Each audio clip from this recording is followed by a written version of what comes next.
ሰላም ሰላም የተወደዳችሁ ውድ የፋኖስ ኢትዮጵያ ቤተሰቦች እንዴት ናችሁ? እንኳን በሰላም መጣችሁ ብያለሁ። እንግዲህ በዛሬ ደግሞ በጣም ካሁን በፊት ሰርቻቸው ከማውቃቸው ቪዲዮዎች በተለየ ሁኔታ በጣም አሪፍ ቪዲዮ ይዤላችሁ መጥቻለሁ።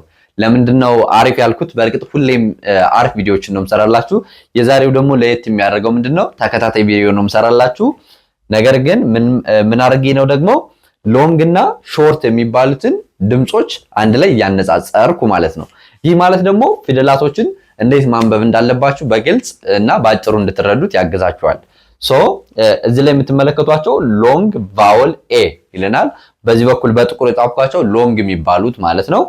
ሾርት ቫወል ኤ የሚባሉት ደግሞ በዚህ በቀይ የጻፍኳቸው ማለት ነው።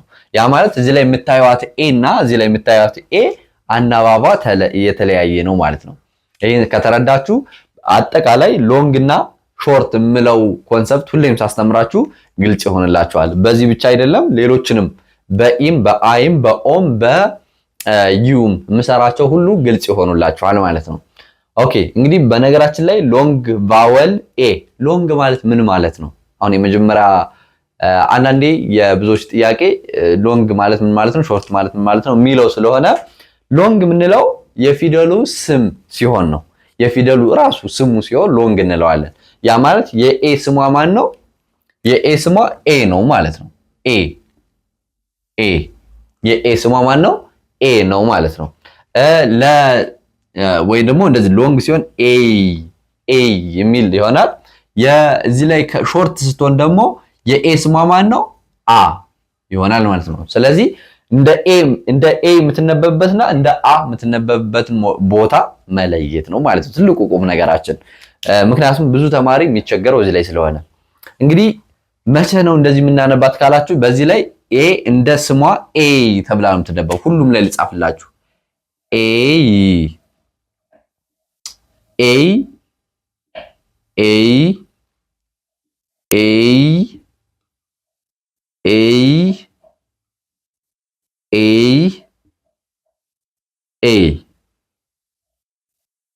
ኤ ተብላ ትነበባለች ማለት ነው። ማለት እዚህ ላይ ያሉት መቼ ነው እንደዚህ የምትነበበው? አሁን የብዙዎቻችሁ እንደ ኤ ትነበባለች። እሺ ግን እንዴት ስትሆን ነው ካላችሁኝ መጨረሻ ላይ ኢ ከመጣች፣ እቺ ኢ ከመጣች ያው እዚህ ላይ አስተውሉ። መጨረሻ ላይ ኢ ከመጣች አንደኛው መንገድ ነው።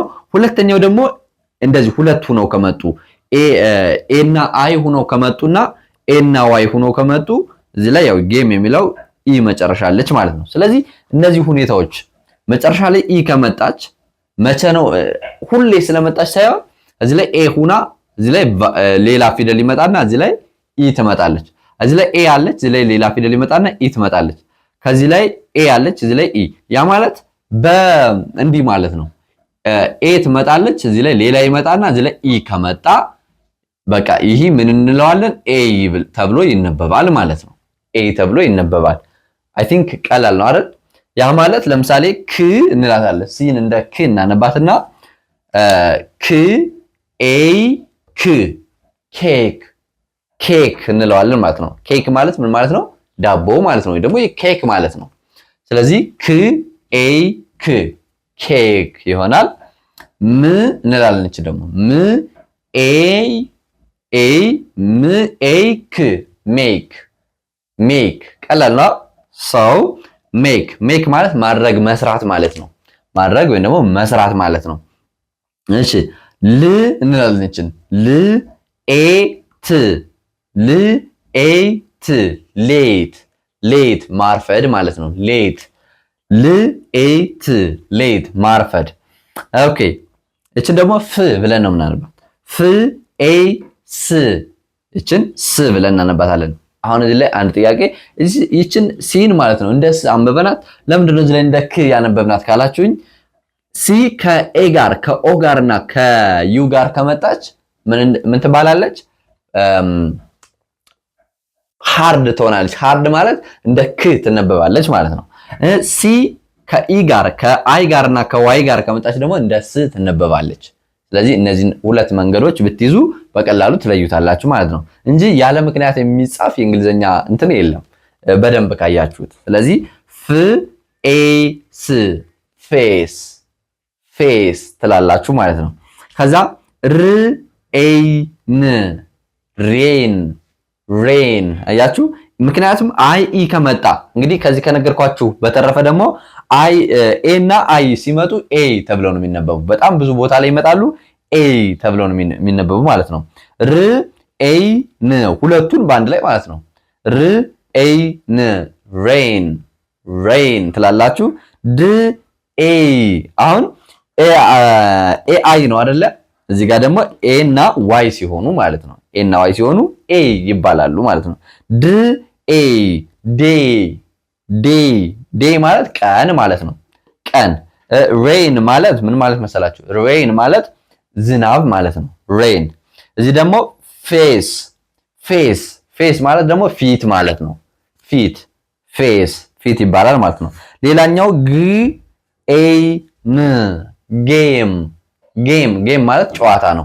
ግን አሁን እዚህ ጋር ጂ ራሱ አንዳንዴ እንደ ጂ አንዳንዴ እንደ ግ ይነበባል። እንዴት ነው ምናምን የምትሉ ልጆች ለምን መሰላችሁ? ልክ እንደ ሲ ነው። ሶፍት እና ሃርድ የሚባል አለው ጂም ማለት ነው። ከኤ ጋር ከኦ ጋር እና ከዩ ጋር ከመጣ እንደ ግ ይነበባል። ከኢ ከአይ እና ከዋይ ጋር ከመጣ ደግሞ እንደ ጂ ይነበባል። ሁሌ ባይሆንም አንዳንድ ኤክሴፕሽኖች ይኖራሉ። እሱን በሌላ ቪዲዮ ሳብራራላችሁ በደንብ ቪዲዮ በራሱ ሰራላችኋለሁ ማለት ነው። ይገባችኋል። እንግዲህ ሌላኛው በሾርት በሚሆኑበት ጊዜ ደግሞ እንደማን ነው የምናነባት? እንደ አ እናንብባው አንዴ። ክ አ ት ካት አ አያችሁ። ኬት አላልኩም። እዚህ ላይ ምንድነው ኬክ አይደል ያልኩ።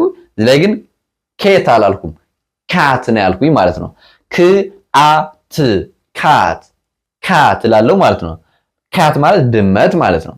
ብ አ ት ባት ባት ቤት አላልኩም፣ ባት። ስለዚህ ባት ማለት ምን ማለት ነው? የሌሊት ወፍ ማለት ነው። ወይም ደግሞ ዱላ ይሆናል መሰለኝ። ስለዚህ ዱላ ወይም ደግሞ የሌሊት ወፍ ይሆናል ማለት ነው። ሌላኛው አፕል አፕል እዚህ ላይ አሁን ኤፕል ነው እንዴ ያልኩት? አፕል ነው። ስለዚህ አ ብለን ነው የምናነባት ማለት ነው። ሁሉንም አ ልበላችሁ አይደለ? እዚህ ላይም አ እዚህ ላይም አ አ አ አ አ እሺ። ካት ድመት፣ ባት የሌሊት ወፍ፣ አፕል አፕል ምንድነው? አፕል ነው ራሱ። ማን ም አ ን ማን ማን ማን ማለት ወንድ ማለት ነው። ይሄውን ለአቅመ አዳም የደረሰው ወንድ እንደማለት ነው። ከወጣትነት በቃ ወጣት የሆነና ከዚያ በላይ የሆነ ሰው ማን ይባላል ማለት ነው። እዛ ስ አ ን ድ ሳንድ ሳንድ ሳንድ ማለት አሸዋ ማለት ነው። ሳንድ አሸዋ። ህ አ ት ሃት ሃት ኮፍያ ማለት ነው። ም አ ት ማት ማት ማት ማለት ደግሞ ፎጣ እንደማለት ነው። ስለዚህ ልጻፍላችሁ ትርጉማቸውን። ካት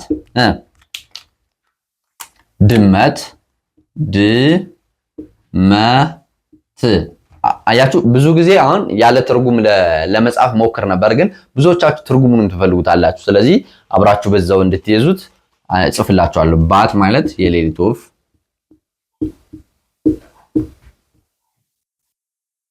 የሌሊት ወፍ። አፕል ያው አፕል ነው። እሺ አፕል ነው የምንለው እኛም።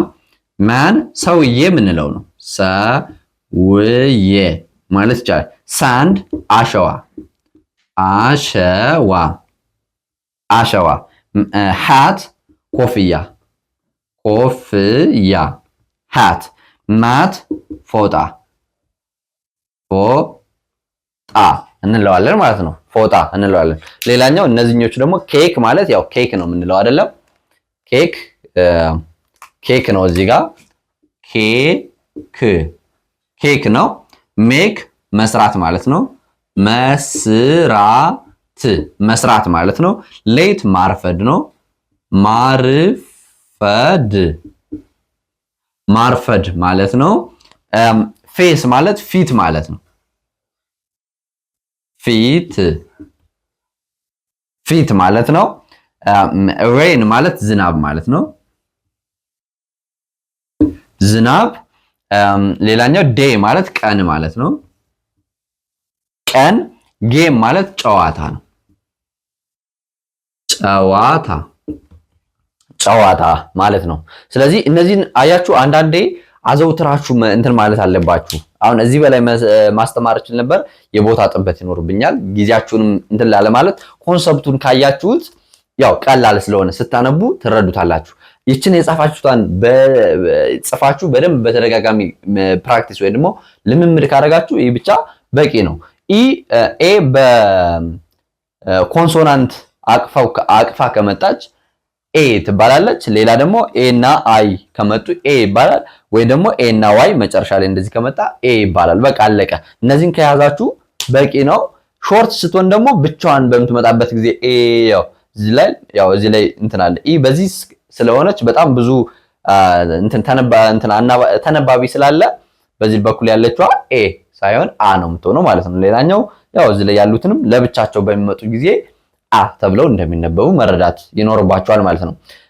ከዚህ በላይ ግን በጣም ልዩ እገዛ እንፈልጋለን። እኔ በአጭር ጊዜ ነው የምፈልገውን እየጠየቅኩኝ በአጭር ጊዜ መጻፍና ማንበብ እፈልጋለሁ ካላችሁ ግን በስልክ ቁጥራችሁ ወይም ደግሞ ከስር ዲስክሪፕሽን ላይ ባለው ሊንክ ተጭናችሁ ዋትስአፕ ላይ፣ ቴሌግራም ላይ እና ኢሞ ላይ ታገኙናላችሁ። እዛ ላይ ቮይስ አስቀምጡልን በውስጥ መስመር። በሳምንት 5 ቀን በቀን ደግሞ አንዳንድ ሰዓት የሚመቻችሁን ሰዓት አመቻችተን መጀመር እንችላለን። በዚያ ሁኔታ ያበደ ጊዜ ማሳለፍ እንችላለን። በደንብ መጻፍ፣ ማንበብ፣ መረዳት እንግሊዘኛ ብቻ አይደለም በሂሳብና በአማርኛ ራሱ ጀማሪ ተማሪዎችን ሁሉንም መሰረታዊ የሆኑ ትምህርቶችን እናስጨብጣለን ማለት ነው። እንግዲህ ለዛሬ የነበረን ቆይታ ይሄን ይመስላል። ሰብስክራይብ ማድረጋችሁ እንዳትረሱ። በነገ ቪዲዮአችን ደግሞ በምን እንገናኛለን? በኢ እንገናኛለን ማለት ነው። ለዛሬ እስከዚህ ሰዓት ስለተከታተላችሁ ከልብ አመሰግናችኋለሁ። ሰላማችሁ በያላችሁበት ይብዛልኝ፣ ትምህርታችሁን ይግለጽልኝ ወይም ደግሞ ይግለጽላችሁ። ሰላም፣ ፍቅር፣ ጤና ለሀገራችን። ይህ የእናንተው ምርጥ ፋኖስ ኢትዮጵያ ነው።